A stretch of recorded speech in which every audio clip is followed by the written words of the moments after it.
Well, that goes without saying.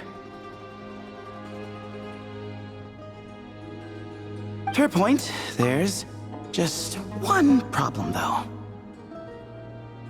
The only way forward is through that door. Oh! Is it time to hunt for her key? Paimon loves this part. Don't worry. With our adventuring experience, we'll find it no problem. Let's get searching.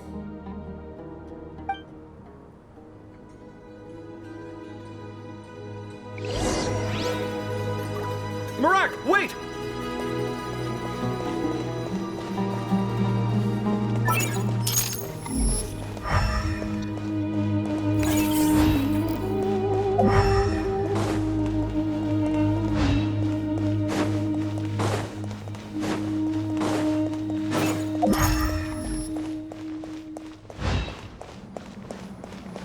Marak seems interested in these jars. Go smash them. Ah, well, we would hate for you to have to lift a finger, Your Highness.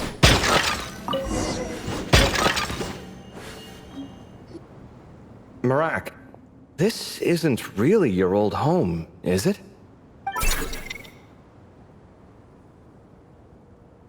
No idea what that means, but Marat does sound pretty happy. So, mechanical life forms do have the capacity to miss home. A novel discovery. Well, with Marat leading the way, we should be safe, right?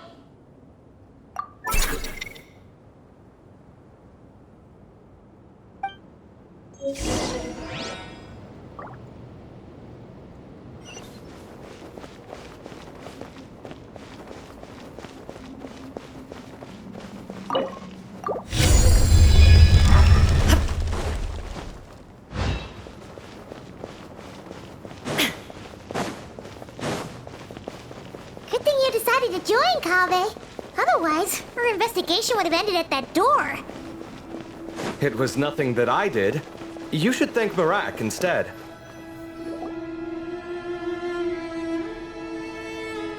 Hold on. At this rate, Paimon's gonna lose her title as best guide to a mechanical suitcase. Aw, thanks. Hey, wait. What do you mean, useless? Well, no weird mental symptoms so far. I'll take that as a win. That said...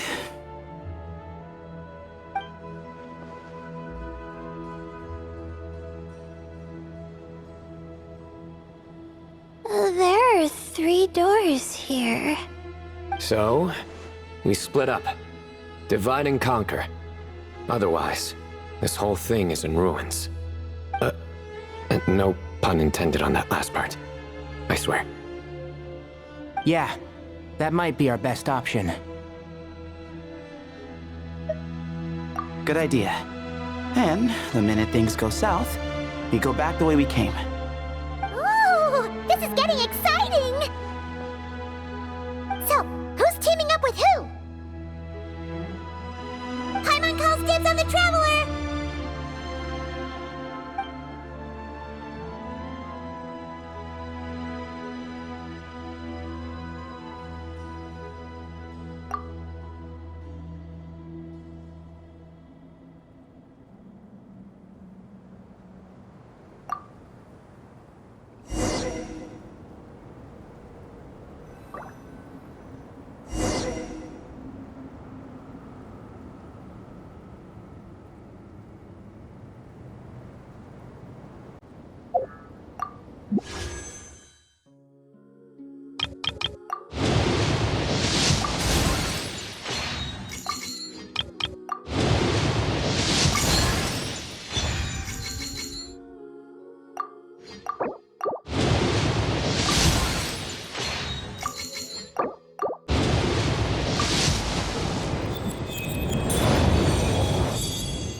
Don't be afraid to make mistakes. It's all part of the learning process.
Keep up. Well, this takes me back. Last time we were in the desert together, the two of you came all the way out here to gang up on me.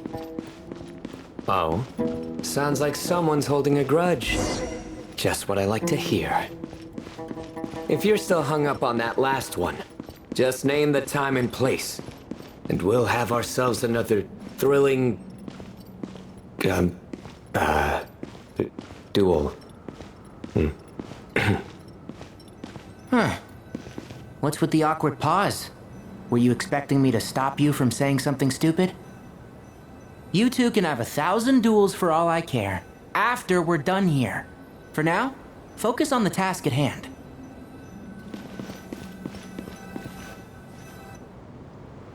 This chamber is huge. I can't even imagine what it's used for. Oh. What's wrong? I seem to have stepped on some kind of stone slab. Huh. There's a pattern on this, but it's hard to make out with all the dust. Huh? Look! The shape seems to match the markings on the ground over there. Let's slot it in and see.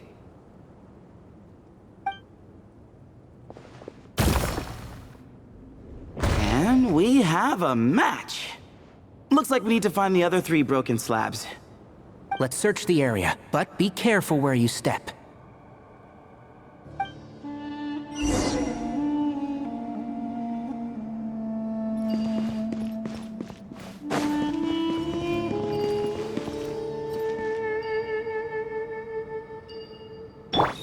Way ahead of you!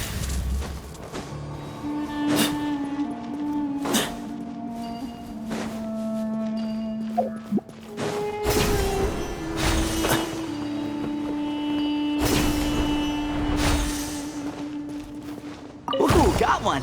Ouch, but watch out. The edges are kind of sharp.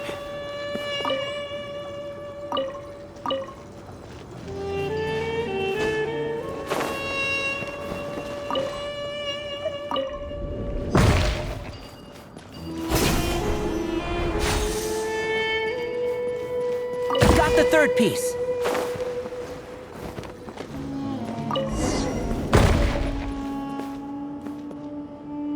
We just need one more.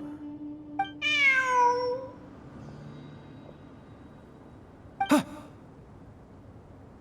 Look, a cat. Could it be the same one Jer mentioned? I don't think we need to worry about startling him. He doesn't seem afraid of people. Yeah.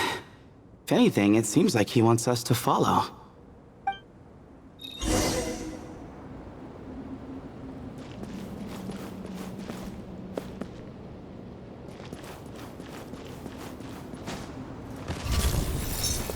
Excuse me?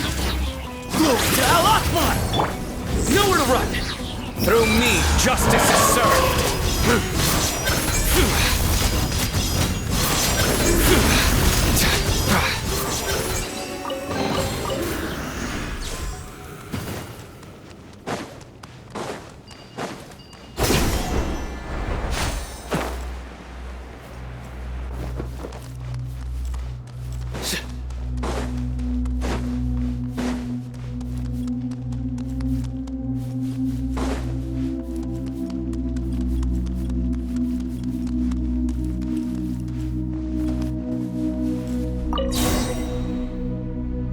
Oh, he led us to the last piece.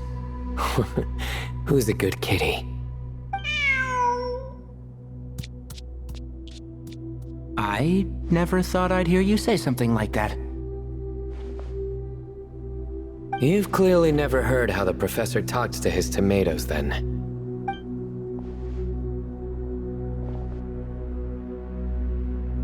Alright, well, that's that. Now, we need to figure out how to get rid of all this dust. Behold, the great Vayu Viastra. Be honest. You've been waiting to say that for how long now? Just activate the mechanism.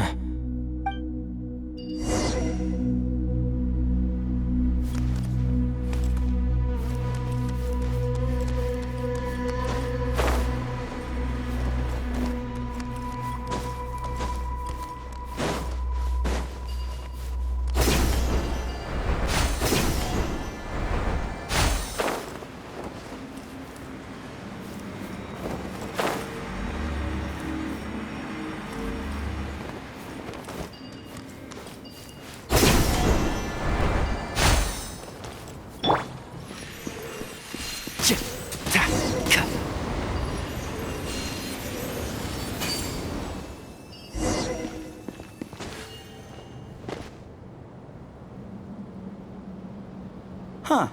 It worked. It's a picture of... 3 Hermanubises? That can't be right. The ears aren't vertical. Oh, true. And the lugs fall short. My hat is much better looking.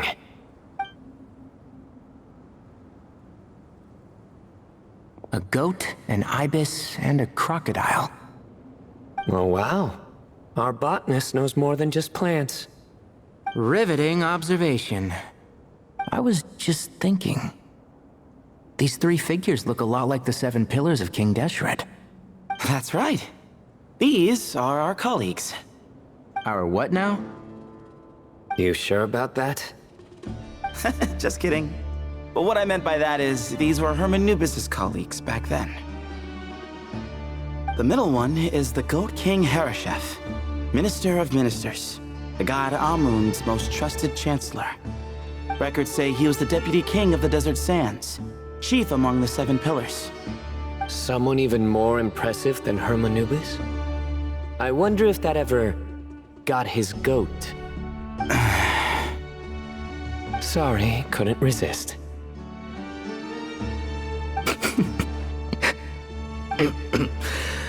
Okay, that was a good one. Wait, really? I've got so much more where that came from.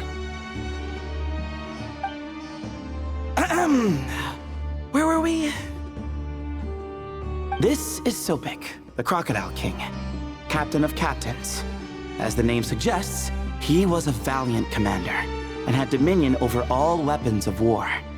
And finally, this is the Ibis King Thoth, scribe of scribes. Your memory's pretty impressive. I bet you're almost as good as me at memorizing cards. A scribe. Did he manage archives then? Like Alhaitham? Wait, that's all Alhaitham does? I never knew being an academia scribe was such a cushy job. Well, that's how his friend put it, anyway. But it does seem like he has a lot of free time. Well, I don't know much about the academia, but I'm sure the Ibis King had more responsibilities than that. The temple's records say he represented the wisest aspects of King Deshret, inventing the desert script and arcane arts at his king's command. He must have been quite the impressive man then. Or creature, depending on how you look at it. Still, why are these 3 the only ones represented here? What about the other pillars of King Deshret? Maybe because the 3 of them were extra close? Huh. Kinda like us. Oh yeah! Maybe we should have someone inscribe us on a commemorative stone slab too. Or we could just take a picture. It would serve the same purpose. Anyway, no more distractions. Huh. Doesn't it look like there's writing carved into the corner? Huh. There is. And it's in the ancient desert script, too. Looks like the Ibis King left you some homework. Give me a sec. I'll try and translate it. The ministers are unvirtuous. The scribes unwise. The captains unworthy. My end is not humanity's end. Hereby bestow upon you all a far side of eternity. Wait, so they went to Aru? It doesn't sound like it was their idea. The far side of eternity is said to be the final land of dreams for all desert dwellers. But if such a place did exist, wouldn't it also be an inescapable prison? Yes, and based on the writing here, it's clear King Deshret wasn't pleased with these three. This gift he bestowed upon them seems more like a punishment. Such is the power of a king, I suppose. Which means the goat's the one who got in the end. Huh. Yep, not as good the second time. What? Impossible. Well, looks like that's all we can learn here. Should we keep going? Yes, no time to waste.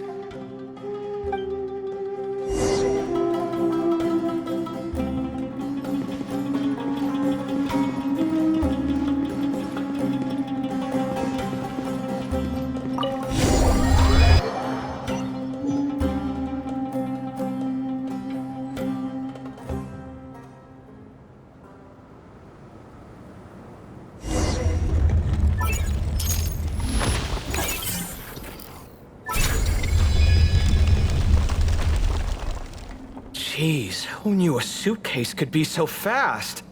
Marak is nothing like this when it comes to housework. Hey, wait up! A scout's job is to take the lead. Just let Marak figure it out. Easy for you to say.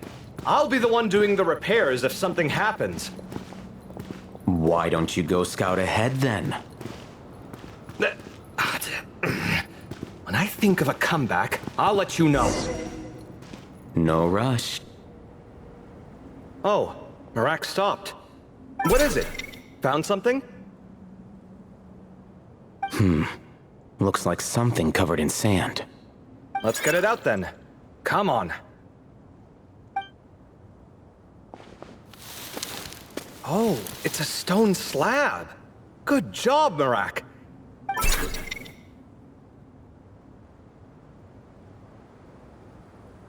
Let's take a look. Huh. Looks like this part of the picture goes over there?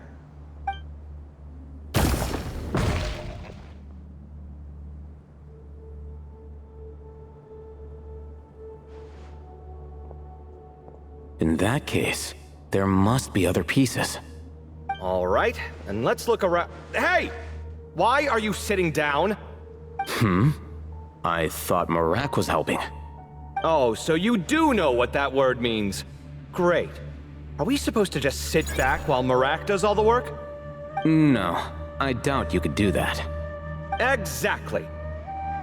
But I can.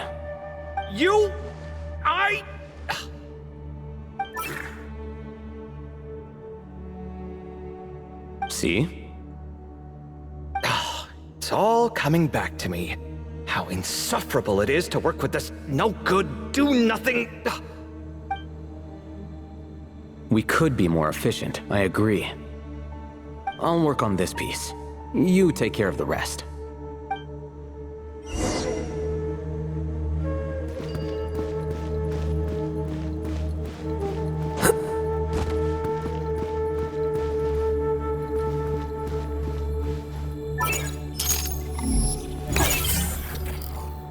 Found one!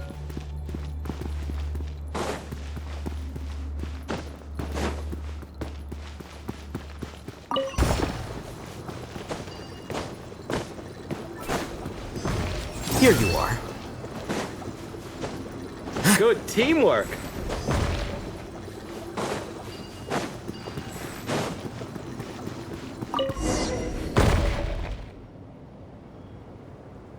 Looks like we found them all. The pieces fit together like a glove. But we can't see what's on them. Turn around. Huh? Look. Oh, I've seen this before. It can create strong winds. Just what we need to clean off the slab. Come on, let's... Hey! Don't worry about me. If I sit here, I won't be in the way. Oh, you don't want to be in the way?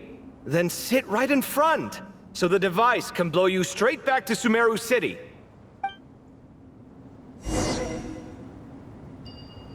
Come at me!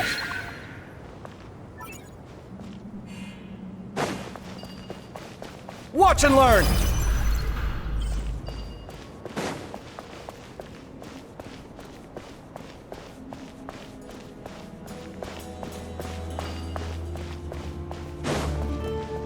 Tuh!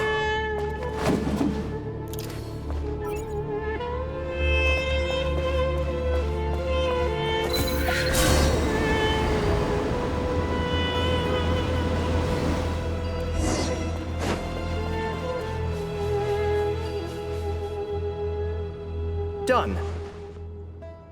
Huh. That's one big cat. And there's a shattered crown. I think it's depicting some kind of story. Look, there's writing too. The Ibis King answered the young noble, granting him the wisdom he sought. But the fragile crown was shattered by lies in the end. Here I leave the name, Gudars. Gudars? I've seen that name in a history book before. He was a young noble who sought to save his realm, and a king who once united the desert. That's right. Although his methods were rather shameful. During his long reign, he betrayed his family and the nobles who supported him, only realizing the error of his ways after his enemies left him nowhere to turn. But by then, it was too late. Seems like a common occurrence across history. Different people, same mistakes. It's an inevitable pattern, destined to repeat itself.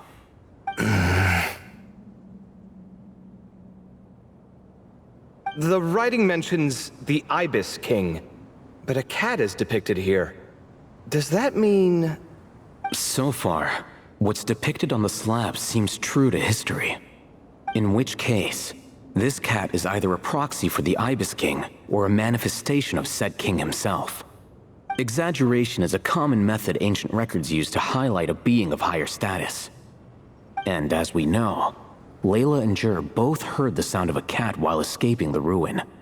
You're saying the Ibis King, one of the legendary 7 pillars of King Deshret, is here, still helping those in need? I'm saying we can't rule it out.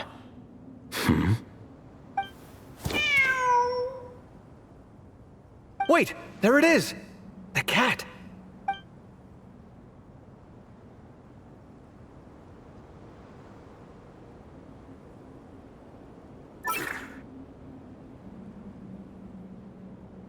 Ah! Marak went after him! The cat's showing us the way forward. Come, let's follow. Okay.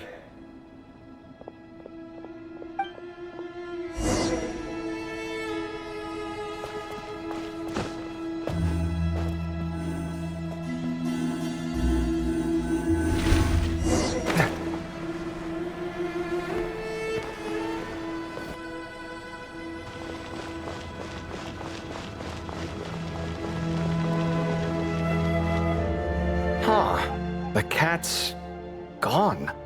Yes, but look where he led us. Oh. Another slab. It looks similar to the last one.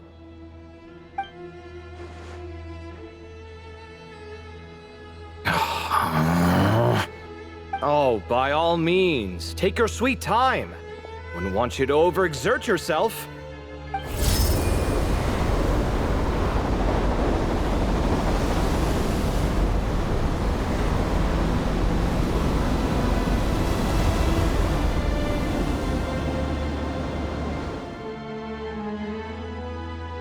Huh. The scene depicted here... Seems to be a different tale. The Ibis King answered the gin-blooded dancing girl, granting her the wisdom she sought. But enemies plotted to kill her close kin. Snake venom was her self-chosen end. Here I leave the name. Makaira. The Temptress of Woe? You've heard of her? Of course. I don't just sit around doodling all day. She's mentioned in tons of papers about the desert. As I recall, she was given as a gift to the tyrant king of Gurabad, and later seized the opportunity to kill him. After getting her vengeance, she reigned as queen for many years, until her enemies attempted a coup, and she took her own life. That's more or less the version I've read as well.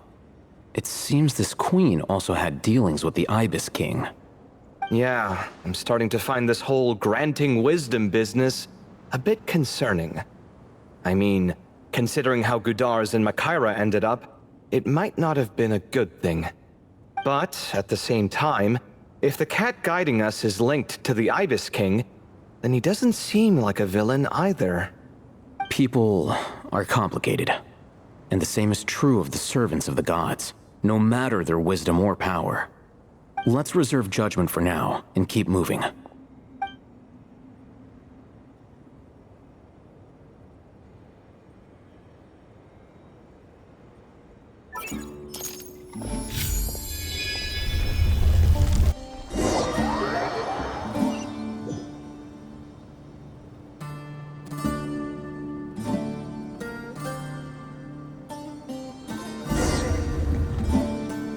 Oh, Paimon meant to ask earlier. Have your memories come back, Layla? No, sorry. To be honest, nothing about this experience feels familiar. Besides, my focus is the stars, so I don't spend a lot of time exploring ancient ruins. Guess that makes us the senior researchers in this scenario. Stick close, all right, Layla? Okay.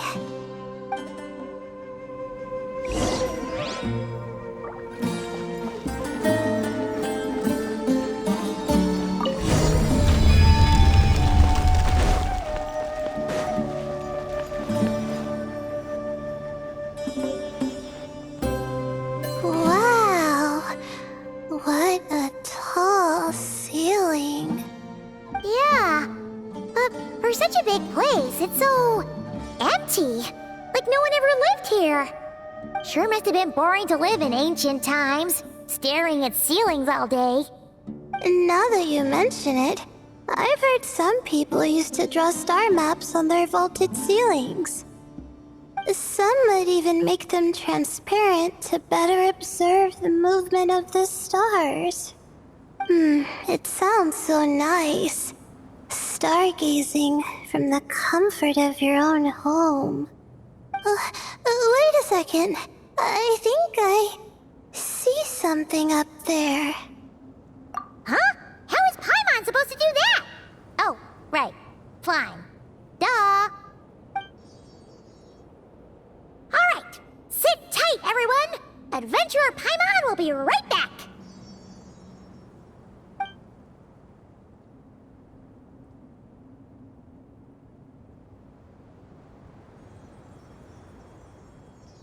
Okay.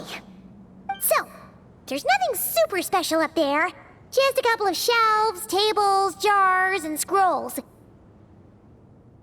a whole bunch of dust, dirt, and sand. You really want to search through all that stuff? Well, when you put it that way... Come on then, let's see what we've got. Paimon's hoping for something super valuable. Thanks. I'll stick close.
I think that's everything. Most of the documents are in the ancient desert script, except these ones. These seem old as well, but the handwriting makes them stand out. Right! Let's arrange them in chronological order before we read through.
Okay, now let's take a look.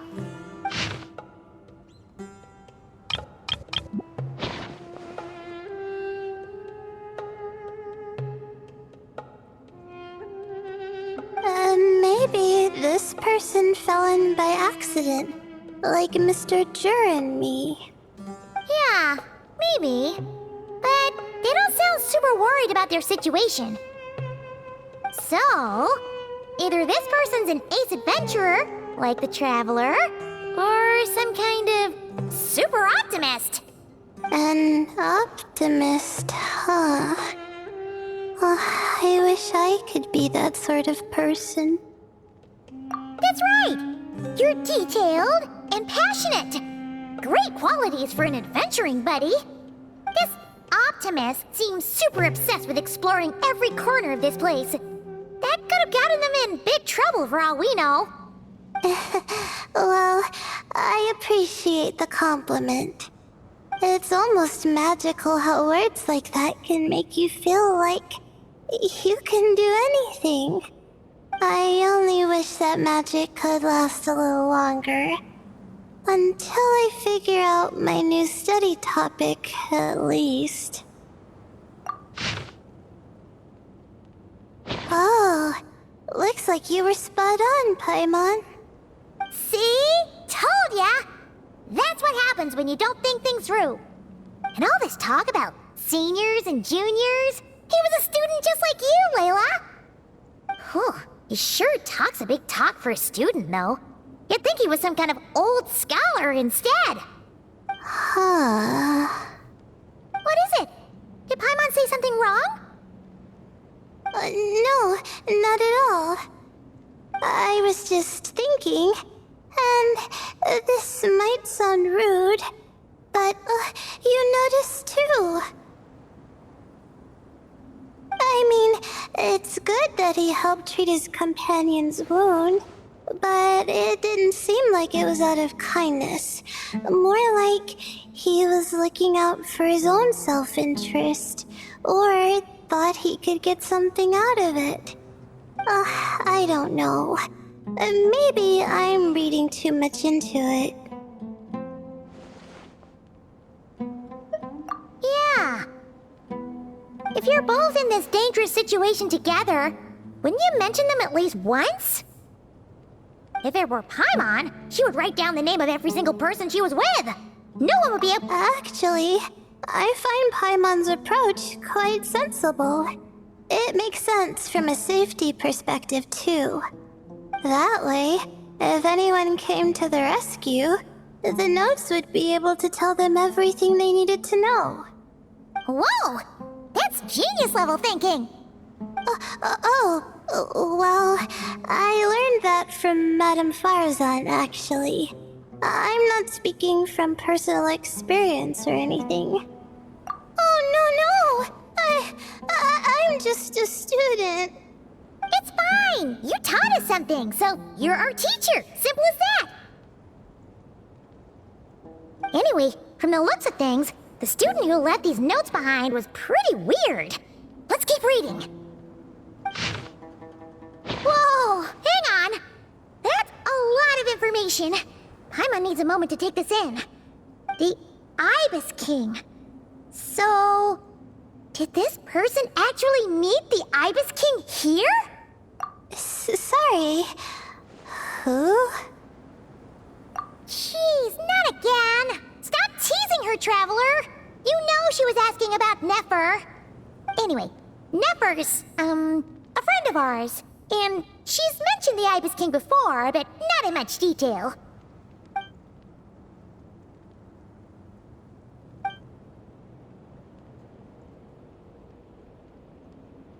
Oh, I see. Well, that's not too surprising. Most people in Sumeru know about King Deshret, and most in the academia have at least some knowledge on the Seven Pillars. Legend has it, King Deshret ruled the desert at the head of several wise retainers, guiding their people to pursue the limits of wisdom. He also left behind treasures for future generations, which continue to be relevant in nearly every research discipline. Now, this message indicates this student and his senior were rescued by the Ibis King. But to think it's possible to meet him in a place like this... We don't know when these notes were written, but didn't the Seven Pillars disappear a long time ago? Yeah, the notes made it sound like his powers were restricted. Also, the mention of this form? What is that supposed to mean? I'm not sure. Let's keep reading. Oh, this is the last page. There's even a signature at the end. Well, sounds like they made it out. Guess it was a happy ending after all. Wait, but it says... the Ibis King cannot be trusted. Huh. Our friend said something similar. That the Ibis King was a liar. And the notes did make it seem like something wasn't quite right with him. Maybe he wasn't one of the Seven Pillars at all, but some kind of con artist. Great, Ibis King! If you heard that, Paimon didn't mean it! Please forgive her! Don't trap us here! I think Paimon raises a good point. Let's keep our guard up just in case. Alright, I think that's all the clues around here. How about we... Oh! It's Marak! That means Kaveh and the others should be around here, right? Hello? Anyone up there? Can you hear us? Yeah, we can! You know, sound travels just fine in an empty chamber like this. You don't have to shout. Of course, if you're shouting to express your excitement at being reunited, by all means, pretend I never said anything. Yelling like this is kinda exhausting. Come on, let's head back down.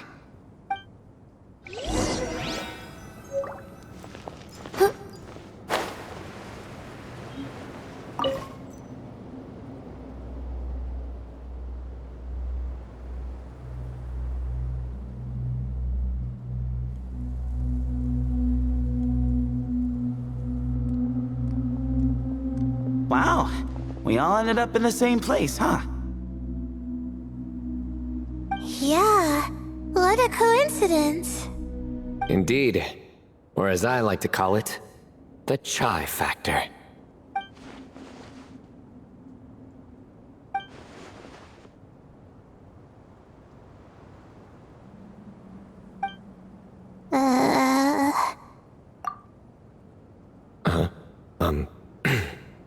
No reply? Just say it. All right. Because it's spice to sweet brew again. Oh, hey, that's a new version.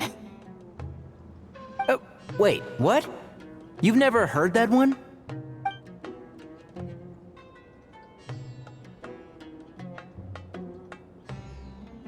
What are you looking for?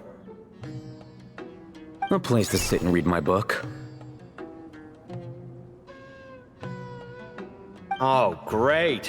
What else is new? Well, looks like everyone made it through unscathed.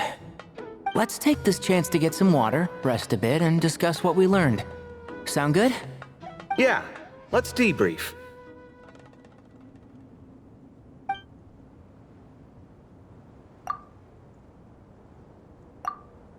Okay, so we all learned a lot, but it feels like we ended up with even more questions. Yeah, but one thing's for sure.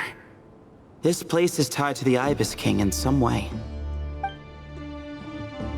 Hey, Sino. You're the current representative of Hermanubis. Can you call him up for a sec? Of course. Just let me sense his presence.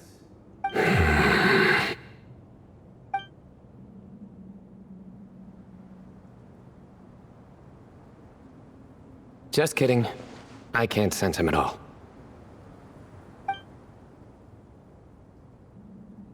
Jeez, Sethos.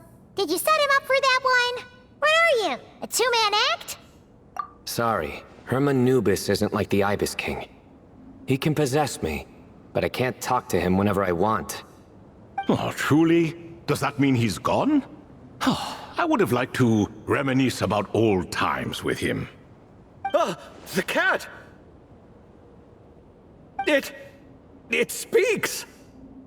Of course it speaks. In fact, it is not an it at all. You do me a great offense. My apologies. Esteemed cats, sir?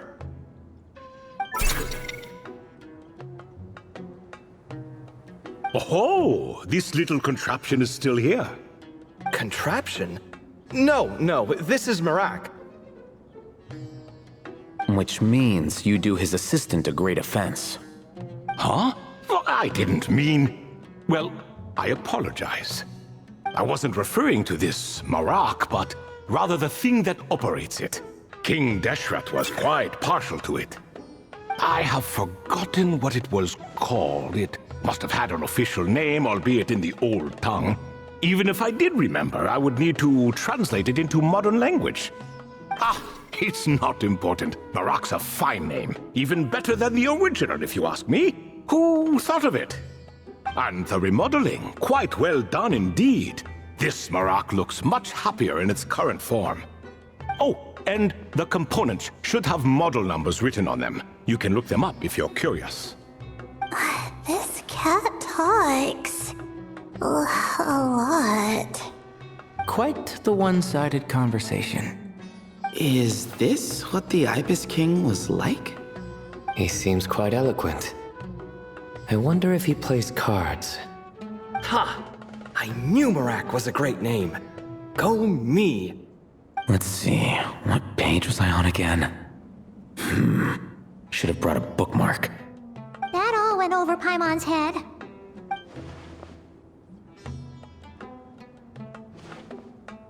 Hello indeed. For you to know my name. Yes, I was not mistaken. You are special among your companions. But you are all guests. It is only proper to invite you in. Come then, this way.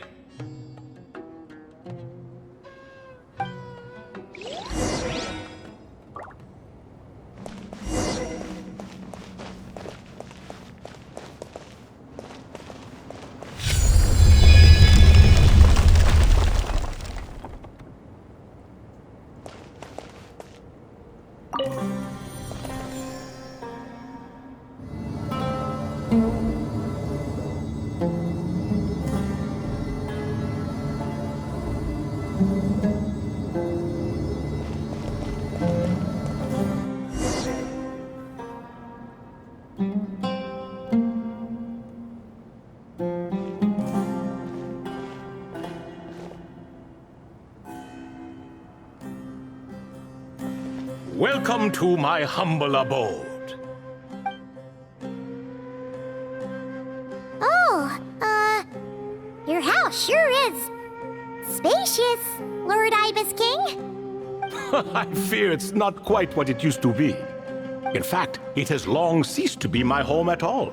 It belongs to the descendants of the cats I once raised. Such adorable creatures, aren't they? Take the one I'm borrowing here, for instance. A chubby fellow with such lovely fur.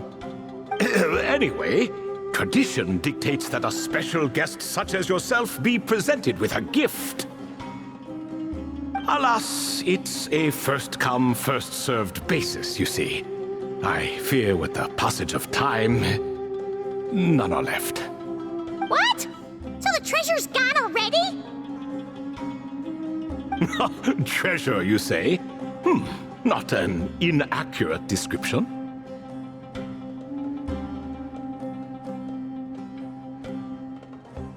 Yes, and no. I have the power to grant gifts inaccessible to the masses. The only requirement is answering a question. Not a bad deal, yes? Of course, my questions were given unto me by King Deshret, who in turn received them from the Mistress of Flowers. There are 3, and no more. What causes our rise and fall? What obliterates love and hate? What determines truth and falsehood? The more he talks, the less Paimon understands. I see. That must mean Gudars and Makaira managed to answer 2 of the 3. Another who understands. Oh, so that's the event those 2 slabs are depicting. Ah, priests and their records. A singular obsession, and quite boring too. After being imprisoned within Aru, I could, on occasion, take the form of a cat to converse with those around me. But I despised speaking to them. No conversational skills whatsoever. Now, humans like you who stumble in here from time to time, you are much more interesting. Hold on, we're getting off topic again. The 3 questions you just mentioned? What are they for, exactly? Ah, that is a story that begins with King Deshret. And we're in for another long one. Nostalgia for the past is common to us all, is it not? And our king, he was such a proud, solemn man in those days. He watched us speak of the present and the future, of the wisdom we possessed or were about to obtain.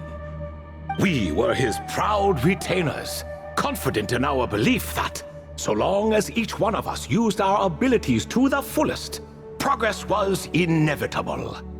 Yet, King Deshret's ambition was not destined to be allowed in a closed-off world such as this.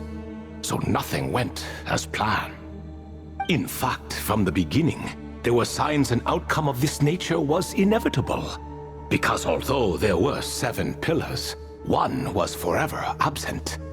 Al-Ahmar would insist the Dendro Dragon Sovereign was one of us, but the dragon herself rejected that idea. Huh.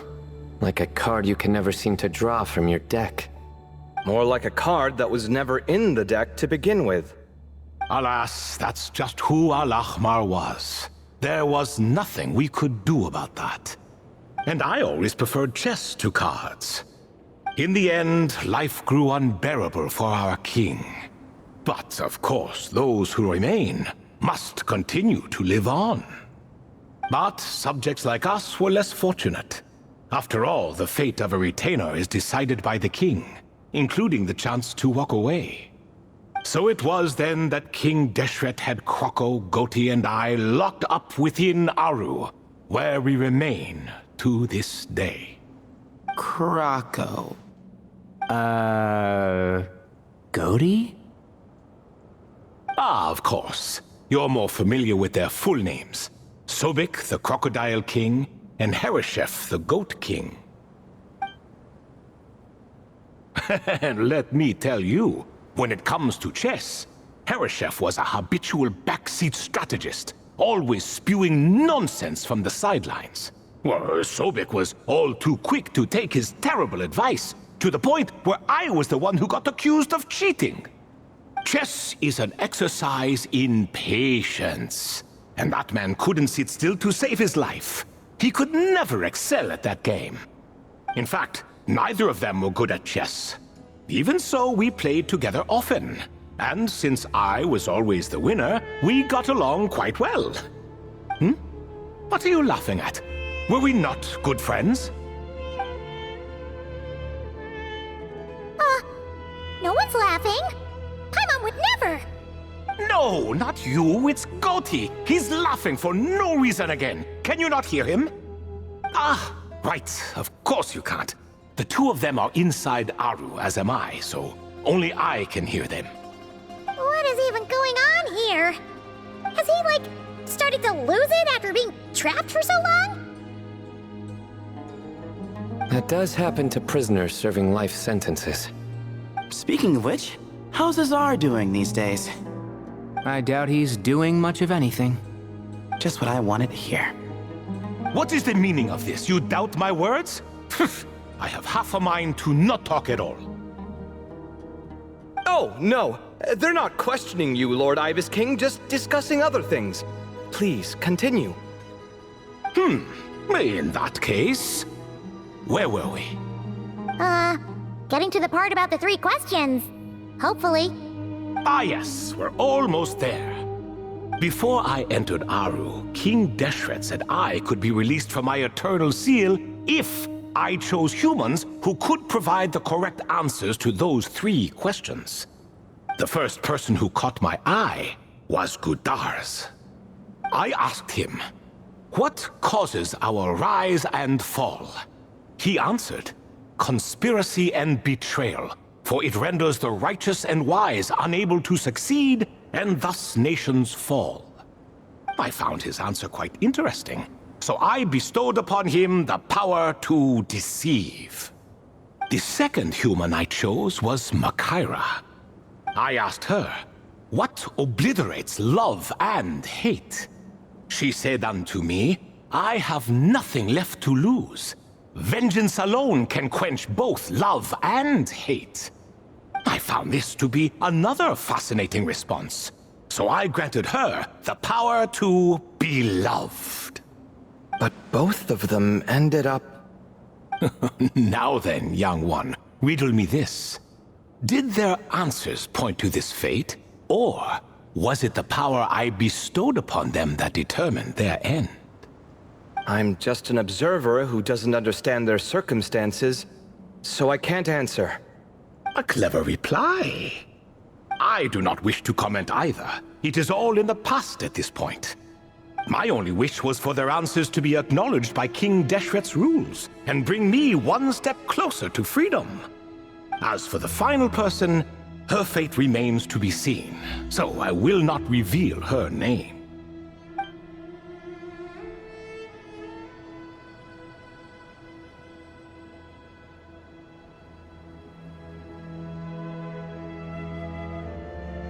I asked her, what determines truth and falsehood? And found her answer quite compelling, so I bestowed upon her a gift to match. As you can see, however, I have not been freed, so it's clear the answer she gave at that time was wrong. But alas, 3 people were chosen and 3 questions were asked, so now all I can do is wait. Wait until her wisdom is in line with the rules set forth by my king. Until she has found the true answer to that question. No wonder there was no 3rd stone slab then. Or perhaps you're just not ready to include her in the story. Though that might be a generous interpretation. Well, it's not merely because her story remains unfinished. As the remaining priests of this place left or passed on, there were none left to record the events that followed. Besides, stone slabs are few and far between in the Great Red Sands. In the sprawling desert, very few things or people even manage to leave a trace. But sometimes I can't help but wonder, If that young man from several centuries ago had been willing to answer my question, would I have left Aru by now? Wait, so there was someone else? Of course, it has been thousands of years after all. All sorts of people have stumbled upon this place, but I only chose the special ones. That young man had such a singular intelligence, though his companion, by contrast, was rather average.